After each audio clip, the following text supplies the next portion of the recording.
भारती जी, ये बताइए, अब आप मानते हैं कि प्रशांत किशोर से ज़्यादा काबिल आप हैं? क्योंकि मंच से उन्होंने कहा कि मनोज भारती जी हैं, ये हमसे ज़्यादा काबिल है, ज़्यादा पढ़े लिखे हैं। प्रशांत किशोर जी के सामने मैं कहीं नहीं बैठता हूँ, मुझे भी सीखना है। हमने ये भी सुना कि प्रशांत किशोर को आपने कई दफ़ा इग्नोर किया, उनके कॉल्स को, मैसेजेस को। खासी पोस्ट थी आपकी, आईएफएस थे और भी कई सारी डिग्रीज हैं। पॉलिटिक्स में आने की भारती जी आपने कैसे सोच ली? डिग्री अच्छी थी, सर्विस अच्छी थी, वो सर्विस मैंने पूरे मन से पूरी की।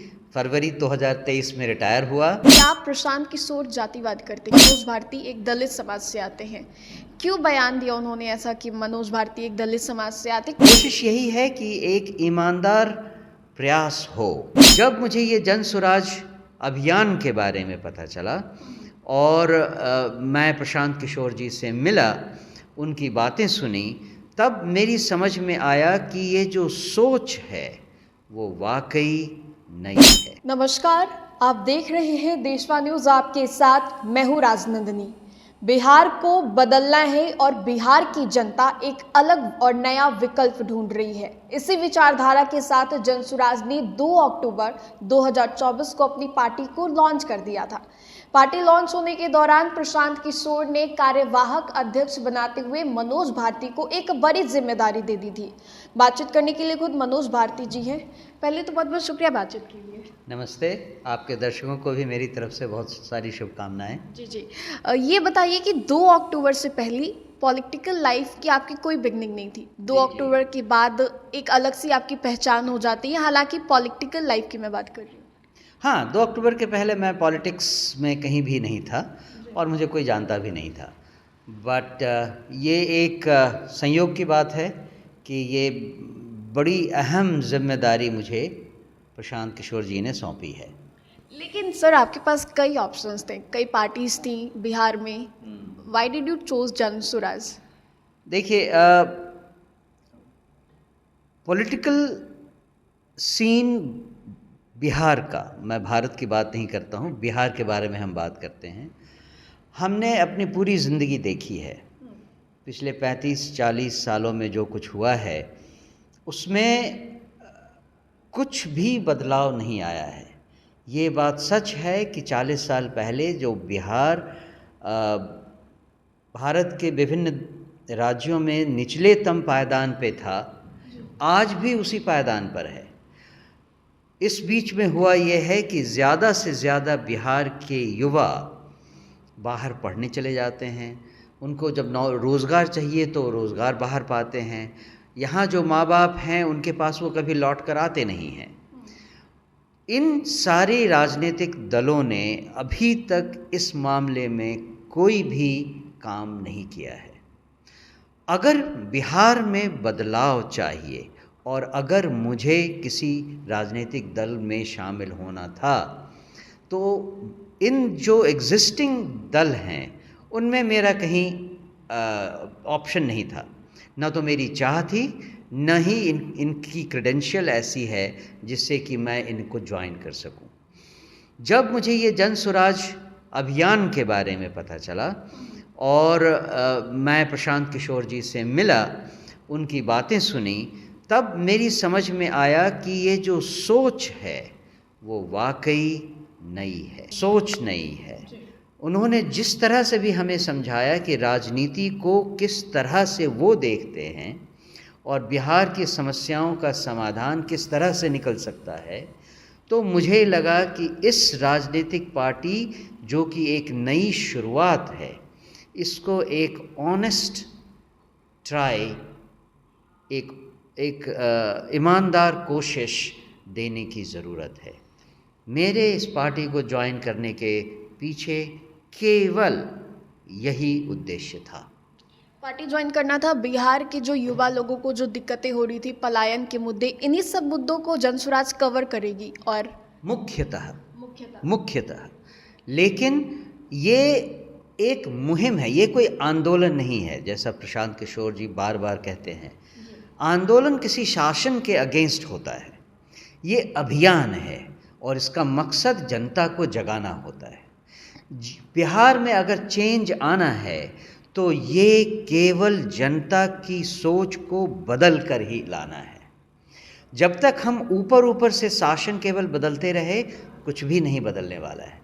क्योंकि सचिवालय में जो आदमी आपसे एक फाइल मूव करने के लिए पैसा लेता है, वो तब तक नहीं बदलेगा जब तक उसकी समझ में नहीं आ जाए कि अगर उसने ऐसा किया तो वो अपने बच्चों के भविष्य के साथ खिलवाड़ कर रहा है।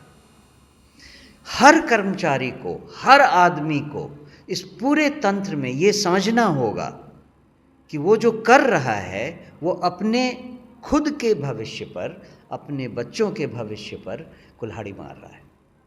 अच्छी खासी पोस्ट थी आपकी, आईएफएस थे और भी कई सारी डिग्रीज हैं। पॉलिटिक्स में आने की भारती जी आपने कैसे सोच ली? डिग्री अच्छी थी, सर्विस अच्छी थी, वो सर्विस मैंने पूरे मन से पूरी की। फरवरी 2023 में रिटायर हुआ, तो उसके बाद मन यही था कि कुछ किया जाए, लेकिन मुझे किसी व्यवसाय या किसी और नौकरी को ढूंढने में ज़्यादा इंटरेस्ट नहीं था। I was very happy the way I was in the retired life. I have too many hobbies which I was pursuing. मेरे पास बहुत सारे काम हैं करने को, तो मैं एकदम खुश था और पॉलिटिक्स से दूर दूर का नाता नहीं था, लेकिन दिल में अंदर पास का नाता हो गया पॉलिटिक्स से। बिल्कुल, दिल में अंदर कहीं ये ख्वाहिश थी कि समाज को कुछ वापस देने की ज़रूरत है।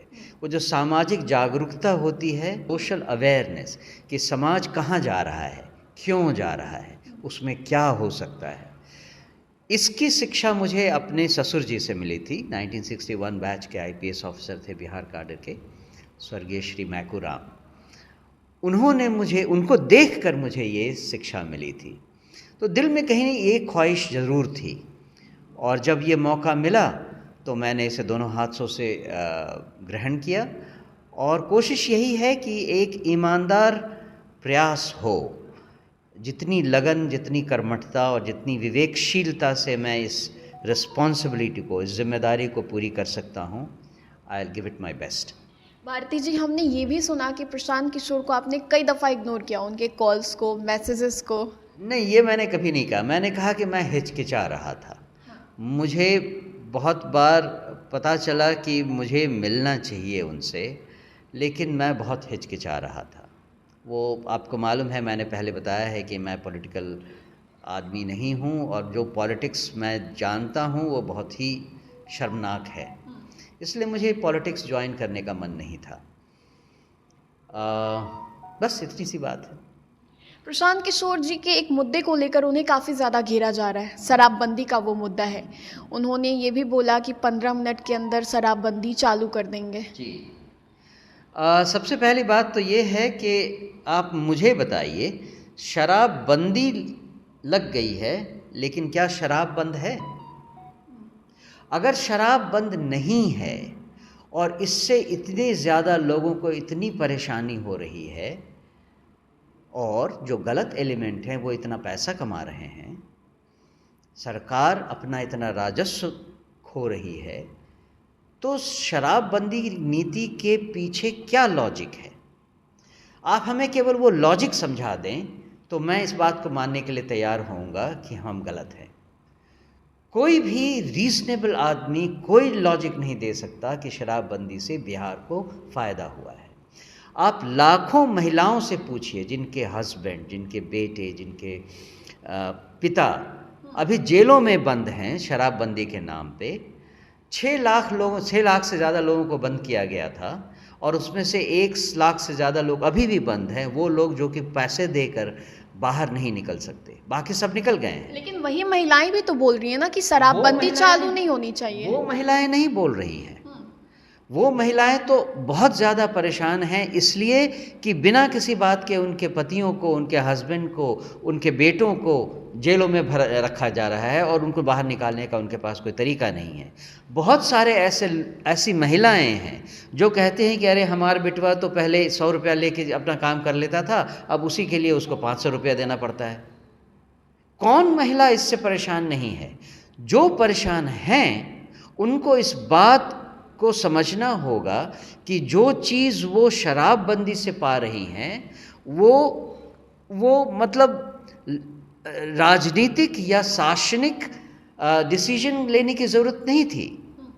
उसके लिए कुछ और कदम हैं जो कि लिए जा सकते हैं, जिसके लिए प्रशासनिक तरीका है जिससे हम इस बात का भरोसा उनको दिला सकते हैं कि जो आपके साथ गलत हुआ वो नहीं होगा।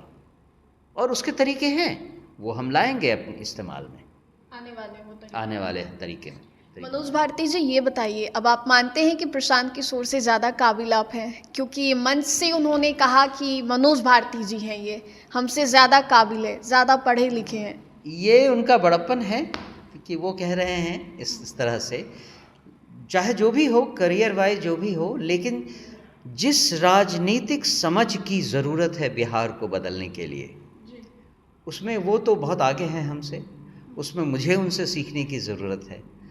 तो जो काबिलियत की बात है उसको तरह तरह से देखने की ज़रूरत है, और जो मेन मकसद है हमारा बिहार में बदलाव लाने का, उसके लिए जो समझ चाहिए, उसके लिए जो एफ़र्ट चाहिए, उसमें प्रशांत किशोर जी के सामने मैं कहीं नहीं बैठता हूँ। मुझे भी सीखना है, मैं भी बहुत कुछ सीख रहा हूँ। एक आखिरी सवाल होगा, क्या आप प्रशांत किशोर जातिवाद करते? क्योंकि जब वो आपके बारे में बता रहे थे तो जो फर्स्ट लाइन था, मनोज भारती एक दलित समाज से आते हैं, क्यों बयान दिया उन्होंने ऐसा कि मनोज भारती एक दलित समाज से आते? क्योंकि उसके बाद कई सारी बातों को उन्होंने सामने रखा, लेकिन दोबारा रेपिटेशन में उन्होंने कहा कि मनोज भारती दलित समाज से आते हैं। ये चीज़ आपको आइसोलेशन में नहीं देखना चाहिए, ये चीज़ आपको प्रशांत किशोर जी के पिछले वक्तव्यों से मैच करके फिर पूछना चाहिए, फिर जानना चाहिए।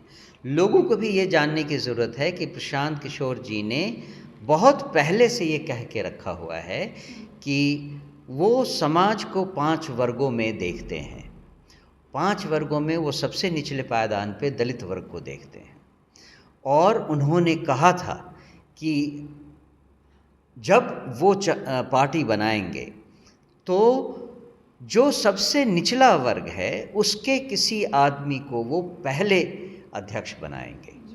और इसी कारण से जब उन्होंने ये मेरे बारे में कहा तो सबसे पहले अपनी उस बात को जस्टिफाई किया कि मैं अपनी बात से मुकर नहीं रहा हूँ। मैंने कहा था कि मैं दलित वर्ग से किसी आदमी को पहला अध्यक्ष बनाऊंगा, और ये रहे आपके सामने दलित वर्ग के एक कर्मचारी, एक आदमी। ये रीज़न था उनका बार बार इस बात को, और चूँकि जनता थी तो जनता को ये बताना, उनके दिमाग में ये डालना कि जो मैंने आपसे वादा किया था मैं उस वादे पर चल रहा हूँ। इसीलिए ही उन्होंने बार बार इस शब्द का इस्तेमाल किया और इस तरीके से मेरा इंट्रोडक्शन किया। तो ये थे हमारे साथ बातचीत करने के लिए मनोज भारती जी, जिनसे कई बातें की, क्योंकि प्रशांत किशोर की पार्टी 2 अक्टूबर को लॉन्च हो गई और अब विधानसभा चुनाव भी है, और उपचुनाव को लेकर भी प्रशांत किशोर ने कहा कि सीटों पर अपने उम्मीदवार को उतारेंगे। फिलहाल इस अपडेट्स में इतना ही, हम दोबारा जुड़ेंगे। अभी के लिए हमें दें इजाज़त, बने रहे हमारे साथ और देखते रहें देशवान न्यूज़। धन्यवाद।